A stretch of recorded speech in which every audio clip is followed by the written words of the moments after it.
अस्सलामुअलैकुम। आज हम बहुत ही अहम टॉपिक को डिस्कस करने जा रहे हैं, ये कि शुगर का मरीज़ रोज़े रख सकता है कि नहीं, और रमज़ान में हम अपने शुगर को कैसे कंट्रोल कर सकते हैं, शुगर के मरीज़ सहरी और अफ्तारी में क्या खाएं, और अगर शुगर लो हो जाए, अगर शुगर का मरीज़ रोज़ा रख लेता है और दौरान शुगर उसकी शुगर लो हो जाए तो वो क्या करे। इन सब पे हम बात करेंगे। सबसे पहले ये कि क्या शुगर का मरीज़ रोज़ा रख सकता है, ये डिपेंड करता है रिस्क कैटेगरी पे, डिपेंड करता है कि वो पेशेंट आया उसकी शुगर कंट्रोल है या नहीं। शुगर कंट्रोल का मतलब ये है कि वो पेशेंट जिनके HbA1c जो है वो 6 से 8 के दरमियान में है। ठीक है, HbA1c क्या होता है कि 3 महीने की शुगर कैलकुलेट की जाती है, खून का टेस्ट होता है, उससे पता चलता है अगर उसकी वो लेवल जो है वो 6 to 8 के बीच में है तो इसका मतलब ये है कि आपकी शुगर कंट्रोल है और आपको डायबिटिक कॉम्प्लिकेशन नहीं है, मतलब आपको दिल का मसला नहीं है, आपको गुर्दों का कोई मसला नहीं है। तो इसका मतलब ये है कि आप लो रिस्क कैटेगरी में आते हैं। आप डायबिटिक पेशेंट तो हैं लेकिन लो रिस्क कैटेगरी में आते हैं, तो आप जो है वो बाआसानी रोज़ा रख सकते हैं। ठीक है, और अब बात आती है कि हाई रिस्क पेशेंट्स जो होते हैं, ठीक है, और वो कहते हैं कि भाई हम रोज़ा रखना चाहते हैं। अच्छा जी, जैसे कि कुरान पाक में अल्लाह ताला ने सूरह बकरा में इरशाद फरमाया कि ए ईमान वालों, तुम पर रोज़े फ़र्ज़ किए गए हैं जिस तरह तुमसे पहले लोगों पर फ़र्ज़ किए गए थे ताकि तुम तकवा अख्तियार करो।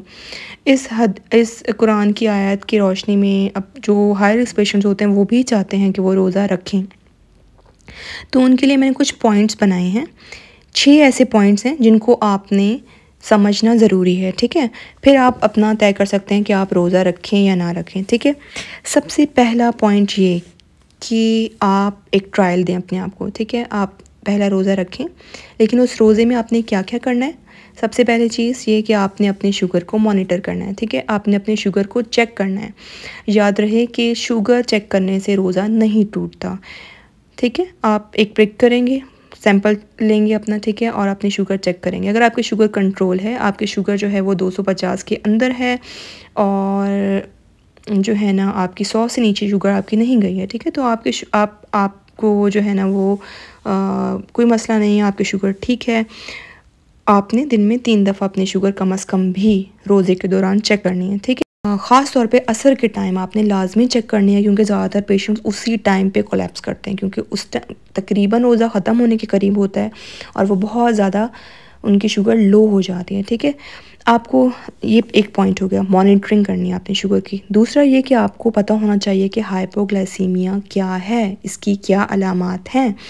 ठीक है, हाइपोग्लाइसीमिया लो शुगर को कहते हैं। इसकी अलामात ये होती हैं कि आपके सर में दर्द शुरू हो जाता है, पसीने आने लग जाते हैं, चक्कर आने लग जाते हैं, आप कंफ्यूज हो जाते हो, आपको समझ नहीं आती आप क्या कर रहे हैं। ठीक है, कोलैप्स कर सकते हैं, हाथों में कपकपाहट शुरू हो सकती है। ठीक है, ये सारे सिम्टम्स हाइपोग्लाइसीमिया के हैं। ठीक है, एक बात मैं आपको बताऊं कि जब हमारी शुगर लो होती है तो हमारी बॉडी का जो फंक्शन है उसके लिए हर सिस्टम को चलने के लिए एनर्जी चाहिए होती है, तो हमारे बॉडी का सिस्टम को चलने के लिए भी एनर्जी चाहिए। ठीक है, हमारा जो दिल है, अगर उसको आप थोड़ी देर के लिए शुगर नहीं दोगे, क्योंकि शुगर से एनर्जी बनती है, शुगर नहीं दोगे तो वो फैट्स को, चर्बी को इस्तेमाल करके एनर्जी बना लेगा और उसको इस्तेमाल कर लेगा।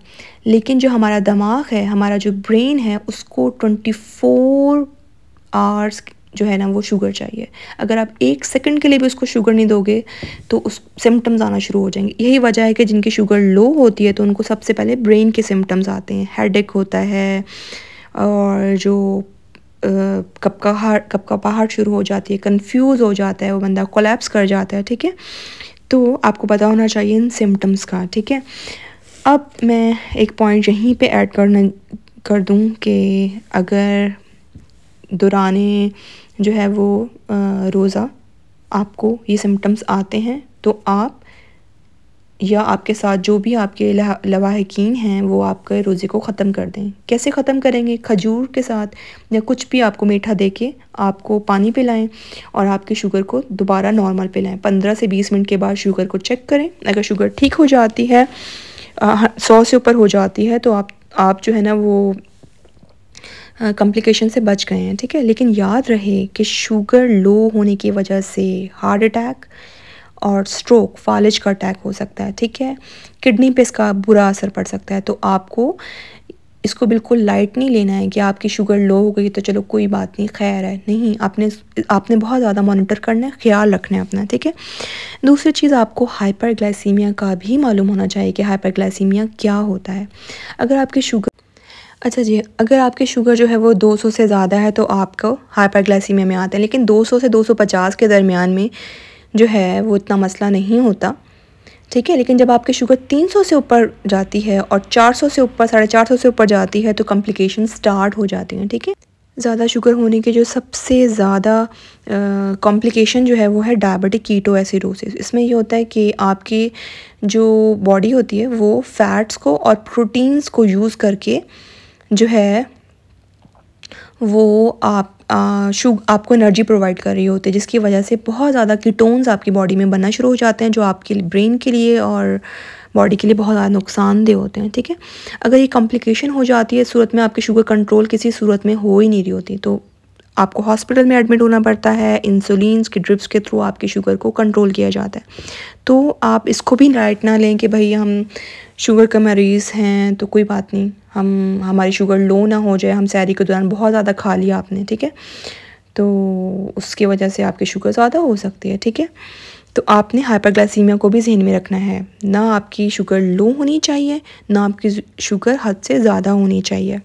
अच्छा जी, मैंने आपको बता दिया, मॉनिटरिंग का बता दिया पहला पॉइंट। दूसरा पॉइंट आपको हाइपोग्लाइसीमिया के सिम्टम्स का बता दिया। तीसरा पॉइंट बता दिया आपको कि अगर हाइपोग्लाइसीमिया हो जाए, शुगर लो हो जाए तो आप क्या करें।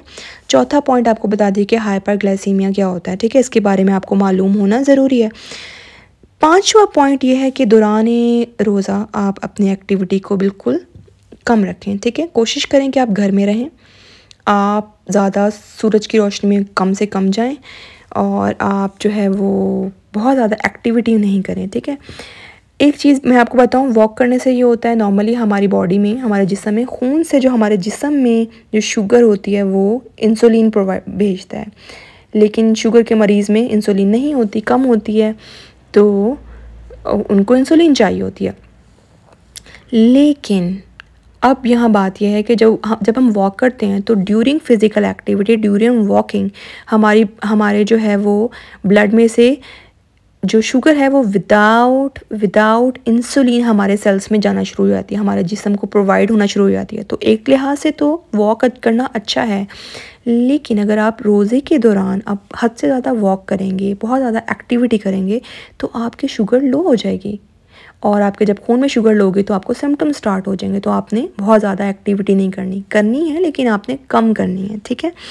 दूसरा, आप 5 पॉइंट आपको मैंने बता दिए। छठा पॉइंट, मेन पॉइंट ये है कि आपने सहरी के टाइम आपने कोई शुगर की दवाई नहीं खानी, ठीक है।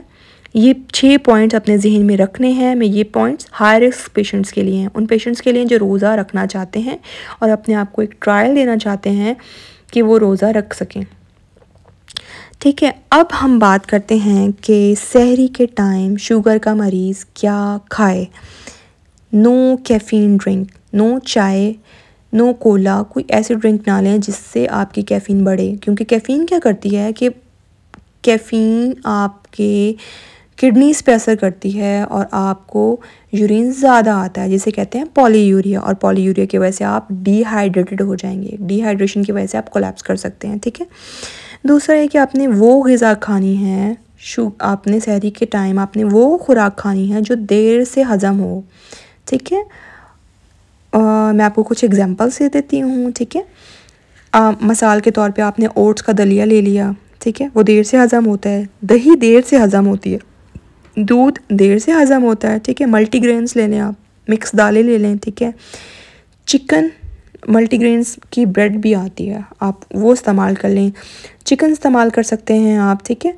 और आपने जो है वेजिटेबल्स ले सकते हैं। राइस में शुगर बहुत ज़्यादा होती है, लेकिन ये देर से हज़म होता है, तो कुछ अमाउंट आप ले सकते हैं चावलों की। बीन्स, लाल लोबिया वगैरह आप इस्तेमाल कर सकते हैं, ठीक है। इसके अलावा आपने कोई भी फैटी फूड नहीं खाना, पकौड़े, समोसे, तली हुई चीज़ें, फ्राई चीज़ें आपने नहीं खानी। आप कबाब खा सकते हो, हल्का सा फ्राई हुआ आप कबाब ले सकते हो, ठीक है। कोशिश करें कि आप रेड फ्लोर यूज़ करें। रेड फ्लोर से आपकी शुगर बहुत ज़्यादा तेज़ी से खून में नहीं बढ़ती और ये आपके शुगर को कंट्रोल रखता है, ठीक है। एक मैं आपको चीज़ अपने पास से बताऊंगी जिससे आप ये समझ लें कि ये एक घरेलू टोटका है और बहुत ही मुफीद घरेलू टोटका है। अदरक और दालचीनी, इसका आप कहवा बनाएं और उस कहवे को आप आधा कप कहवे को आप वो पी लें, ठीक है, सहरी के टाइम भी और अफ्तारी के टाइम भी, ठीक है। और याद रखिएगा कि बहुत ज़्यादा सहरी के टाइम नहीं खाना। हम ये सोच के खाते हैं कि अब बस खा लो शुगर लो हो जाएगी, नहीं तो अफ्तारी के टाइम शुगर लो हो जाएगी। देखिए, अगर आप बहुत ज़्यादा हद से ज़्यादा खाएंगे, बहुत ज़्यादा शुगरी फूड खाएंगे तो आपकी शुगर ब्लड के अंदर एकदम पीक करेगी। जब एकदम पीक करेगी 400-500 के करीब हो जाएगी तो ऑब्वियसली हमारा बॉडी का सिस्टम वर्क करेगा उस शुगर को बॉडी से निकालने के लिए, और उसमें सबसे मेन हमारी किडनी आती है। तो जब शुगर ज़्यादा होती है तो हमें पॉलीयूरिया होता है, हमें यूरिन ज़्यादा आता है, तो यूरिन के थ्रू शुगर हमारे जिस्म से निकलना शुरू होती है। तो ऑब्वियसली जब वो शुगर निकलेगी तो वो अपने साथ वाटर को भी लेके निकलेगी। तो इस सूरत में हम हो जाएंगे डिहाइड्रेटेड, हमारे अंदर पानी की बहुत ज़्यादा कमी हो जाएगी, जिसकी वजह से हम कोलैप्स कर सकते हैं, कंफ्यूज हो सकते हैं, हमें हार्ट का मसला, हार्ट अटैक हो सकता है, हमें रीनल शटडाउन, किडनी का मसला बन सकता है हमें, ठीक है। तो आपने बहुत ज़्यादा मेहरबानी करके आपने बहुत ज़्यादा शुगरी फूड नहीं सहरी के दौरान खाना, ठीक है। अब हम अच्छा जी, सहरी पे हमने बात कर ली है, अब हम बात करते हैं इफ्तारी की कि इफ्तारी के टाइम आपने क्या खाना है। Please please please no sugary juice, even fresh juice भी आपने नहीं लेना। लेमन वाटर, मीठा पानी बनाते हैं नींबू पानी, उसको भी आपने इस्तेमाल नहीं करना। क्यों? उसकी क्या वजह है? उसकी वजह ये है कि अगर आपने एक गिलास मीठा पानी पी लिया, क्योंकि आपकी शुगर आपको पता था कि लो होने वाली है, मैं फास्टिंग की हुई थी, मैंने सहरी के टाइम खाना खाया था, कुछ भी नहीं खाया हुआ, अब शुगर एकदम से आपको ख्याल आया कि मैं अब रोज़ा खोलने वाला हूँ तो मैं ज़रा कुछ मीठा ज़्यादा ले लूँ ताकि मेरी शुगर बैलेंस हो जाए। लेकिन वो एक गिलास मीठा आपके खून में शुगर को तकरीबन 400 के करीब पहुँचा देगा, ठीक है। आप मज़ीद कुछ नहीं खा सकेंगे और आप सहरी, बाकी अफ्तारी से नेक्स्ट सहरी तक आप अपने शुगर को ही कंट्रोल करते रहेंगे, ठीक है। तो कोशिश करें कि आप ज़्यादा मीठा ना लें, ठीक है। आप बिल्कुल भी मीठे जूस ना पिएं, आप जो है वो पानी पिएं, ठीक है। आप अदरक और दालचीनी का कहवा पिएं, सही है। आप जो है वो सेम चीज़ें जो सहरी में आपने ली हैं, आप चपाती खाएं, रेड फ्लोर की आप चपाती बना के खाएं। आप फ्रूट चाट ले सकते हैं, ठीक है, छोटा सा बाउल फ्रूट चाट का आप ले लें, लेकिन उसके अंदर बनाना और मैंगो नहीं होना चाहिए। वो फ्रूट्स जो बहुत ज़्यादा शुगर को बढ़ाते हैं उनको आप अपनी फ्रूट चाट में नहीं डालेंगे, ठीक है। अब हम कहते हैं कि हम अब कैसे अपनी शुगर को कैसे बढ़ाएं, यानी हम इतनी टाइम से हम फास्टिंग में थे तो हम कैसे बढ़ाएं। उसका हल ये है कि आप 1 से 2 खजूरें खा लें, बस आपको बहुत अच्छी एनर्जी देगा, मल्टीविटामिन देगा, इंस्टेंट एनर्जी देगा, बस। बाकी आप अपना परहेज़ का खाना वैसे ही खाएं, ठीक है। आप चिकनी चीज़ें, फैटी फूड मत खाएं, बिल्कुल भी मत खाएं। ऑयली फैटी फूड, पकौड़े, समोसे, चिप्स, फ्रेंच फ्राइज़, ये चीज़ें नहीं खानी आपने इफ्तारी के टाइम पे, ठीक है।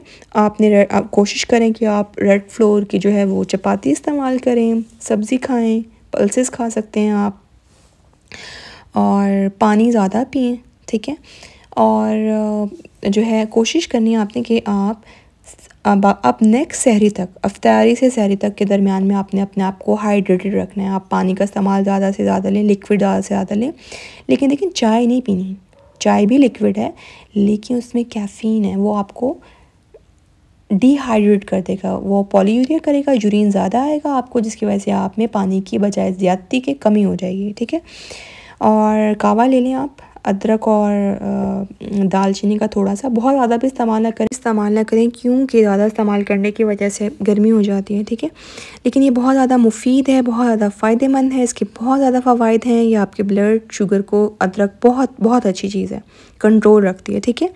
हाइड्रेटेड रहें और अपना ख्याल रखें, अच्छे से रोज़े अपने जो है वो पूरे करें, इबादत करें, और जो है कोशिश करें कि मैंने जो बातें आपको बताई उन पे अमल करें, ठीक है। अपना बहुत ख्याल रखिएगा। चैनल को लाइक कर दें, सब्सक्राइब कर दें, शेयर कर दें और मेरे लिए दुआ कीजिएगा। अल्लाह हाफिज़।